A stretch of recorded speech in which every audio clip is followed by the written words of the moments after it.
Hello TV MP Joginapally Santosh Kumar BRS లో ఉన్న కీలక నేతల్లో ఒకరు. పెద్దగా వివాదాల్లో జోలికి వెళ్లరు. ఈయన గ్రీన్ ఇండియా ద్వారా ప్రజల్లో మంచి గుర్తింపు తెచ్చుకున్నారు. గులాబీ బాస్ కు వరుసకు కుమారుడు అయినా తెరపై ఎక్కువగా కనిపించారు. కానీ తెర వెనుక మాత్రం కేసీఆర్ కు నీడలా ఉంటారని టాక్ మాత్రం గట్టిగానే ఉంది. కేటీఆర్ కంటే కూడా సంతోష్ తోనే కేసీఆర్ ఎక్కువగా మాట్లాడతారని సమాచారం. కేసీఆర్ కు గాయమైనప్పుడు కూడా సంతోష్ ఆయన వెంటే ఎక్కువగా కనిపించారు. అలాంటి ఎంపీ సంతోష్ గత కొద్ది రోజులుగా సైలెంట్ అయ్యారు.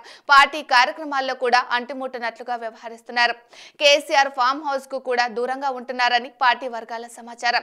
కేసీఆర్ కు నీడలా నిలిచిన సంతోష్ ను కేసీఆర్ దూరం పెట్టారా, కేసీఆర్ దూరం పెడితే ఎందుకు ఆ నిర్ణయం తీసుకోవాల్సి వచ్చిందనేది బీఆర్ఎస్ వర్గాల్లో జోరుగా చర్చ జరుగుతుంది. బీఆర్ఎస్ పార్టీ వ్యవహారాల్లో పెద్దగా ఫోకస్ చేయని సంతోష్ కుమార్ బీజేపీ పాలిత రాష్ట్రాల్లో గ్రీన్ ఛాలెంజ్ కార్యక్రమాలను చేపట్టడంపై పలు ప్రశ్నలు ఉత్పన్నమవుతున్నాయి. కవిత అరెస్టు రాజకీయ ప్రేరేపిత చర్యనని, బీజేపీ కేసీఆర్ ని ఎదుర్కోలేక కవితను అరెస్టు చేయించిందని ఓవైపు బీఆర్ఎస్ ఆరోపిస్తుంది.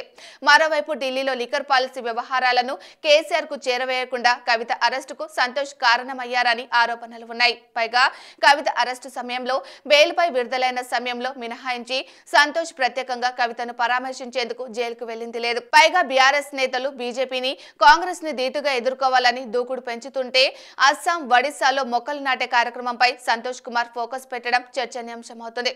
తెలంగాణను వదిలేసి బీజేపీ పాలిత రాష్ట్రాల్లో సంతోష్ రావుకు ఏం పని అని అన్ని వర్గాలు ఆరా తీస్తాయి. బీఆర్ఎస్ లో ఆదరణ లేకపోతే బీజేపీ వైపు వెళ్తానని చెప్పేందుకు ఆయన ఈ రకమైన బ్లాక్మెయిల్ రాజకీయాలు చేస్తున్నారా అనే చర్చలు కూడా జరుగుతున్నాయి. ఈ పరిణామాలని చూస్తుంటే ఎంపీ సంతోష్ బీజేపీకి వెళ్లే అవకాశాలు ఎక్కువగా కనిపిస్తున్నాయి. చూడాలి మరి రానున్న రోజుల్లో సంతోష్ అడుగులు ఎటువైపు పడతాయో.